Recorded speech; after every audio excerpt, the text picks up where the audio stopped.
If you're a leader and you've had the same performance conversation time after time and nothing has changed, stay tuned. Here's what I see in my work with new leaders. The leader gets frustrated because they thought they were being crystal clear. The employee agreed, they said the right things, they nodded through every meeting, but nothing moves or changes. Most managers think it's a motivation problem.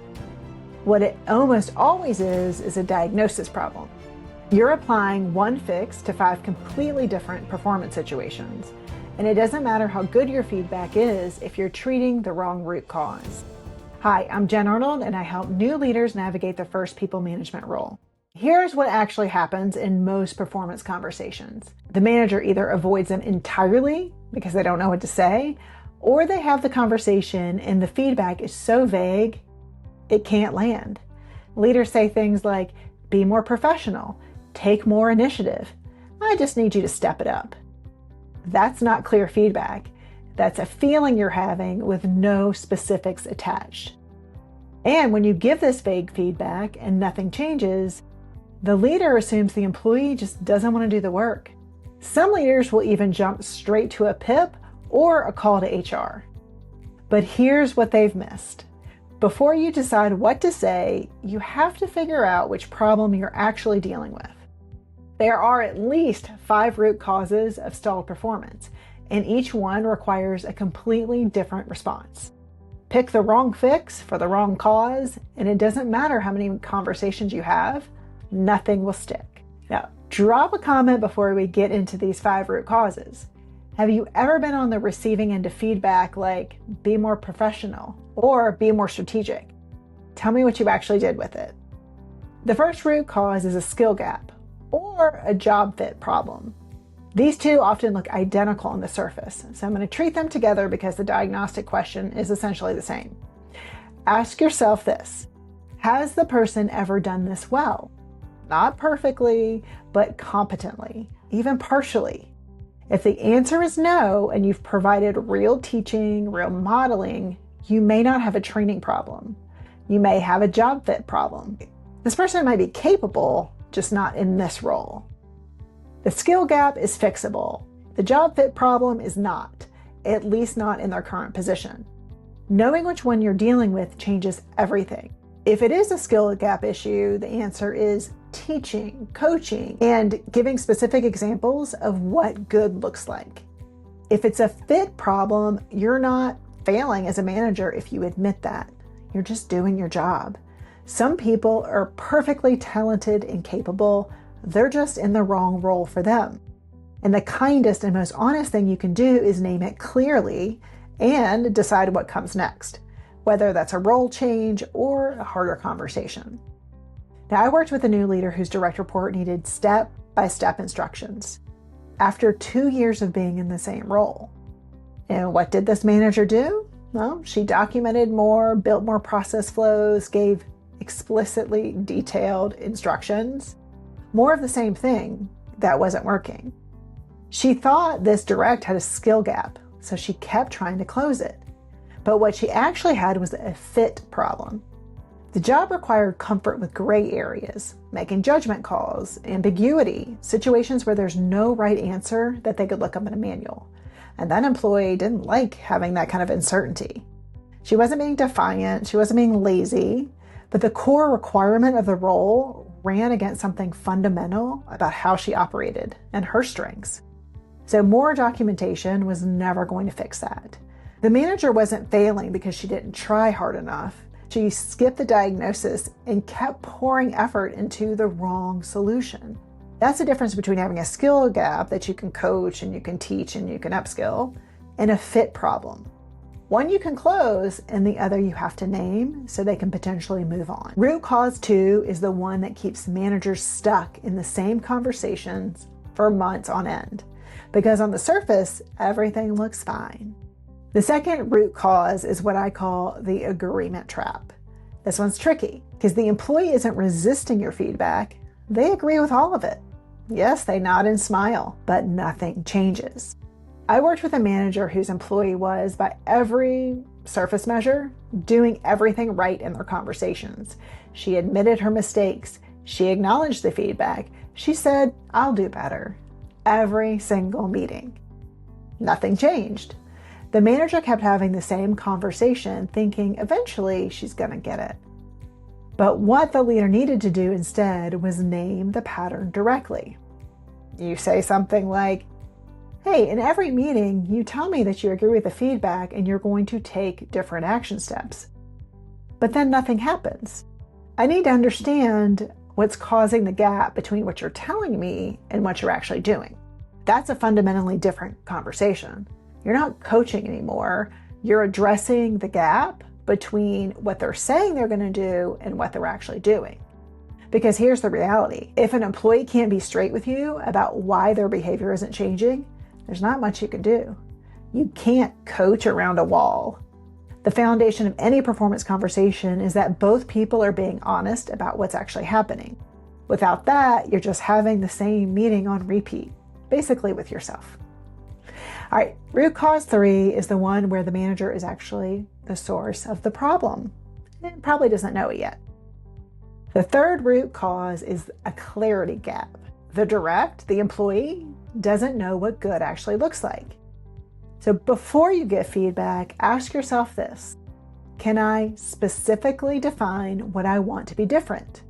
Not something like I need you to be more strategic or improve your communication, but what does strategic mean in this context? What does improved communication look like next Tuesday? If you can't answer that, the employee can't either. So before you're going to have a feedback conversation, write down the one behavior you want them to change and what it looks like when it's done right. Not the feeling you're having, but actually the behavior. If you can't write it down in one sentence, they won't know what to do with the feedback that you're going to give them.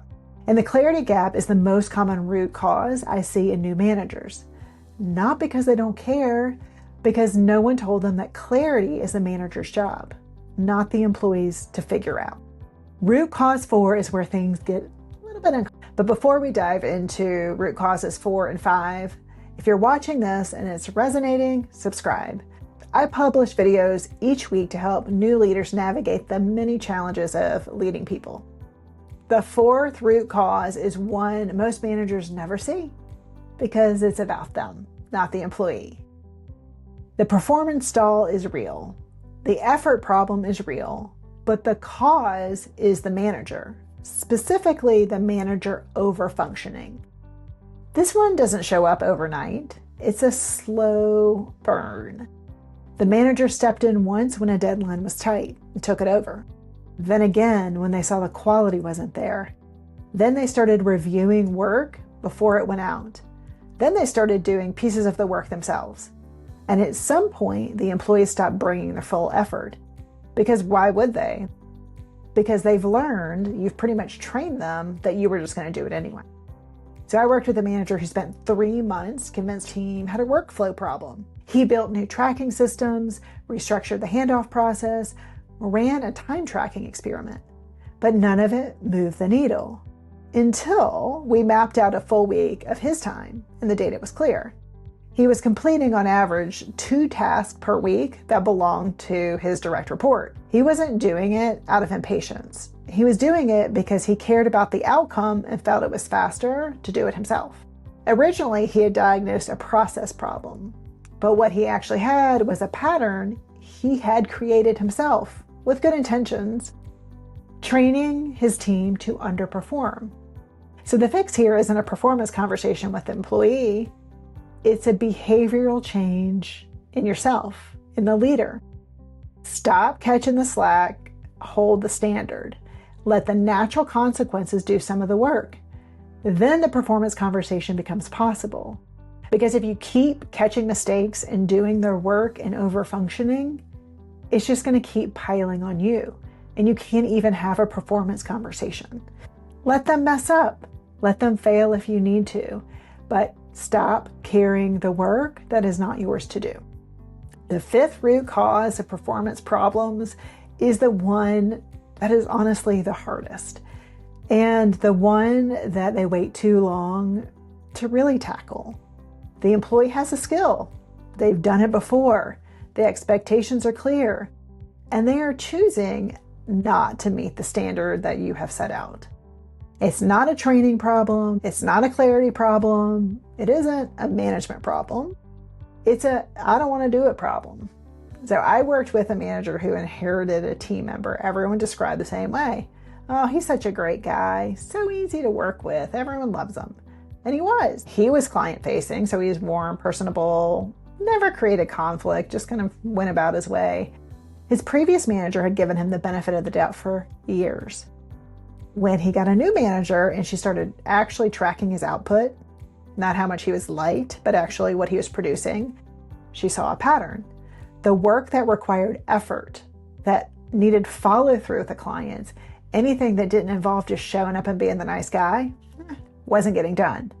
Or it was getting done by someone else on the team or on my team who quietly picked it up just to avoid that gap in services to the customers. He wasn't struggling. He was just not doing his work. He was redirecting the stuff he didn't want to do to someone else. And he'd smile his way through the next meeting like it never happened. That's not a skill gap. That's a choice about where that person's effort is going and who carries the cost of it. He had no accountability for a really long time, but once he did, he was eventually managed out. But the more important story is how long it took, because no one was willing to name what they were actually seeing. You know, when you're in this situation, there's one thing you need to establish clearly. This is no longer a development conversation. It's a standards conversation. The question isn't, how do I help you improve? The question is, are you willing to meet this standard? Yes or no? And that is harder to say. It's uncomfortable. And most managers avoid it because it feels like giving up on the person. It's not.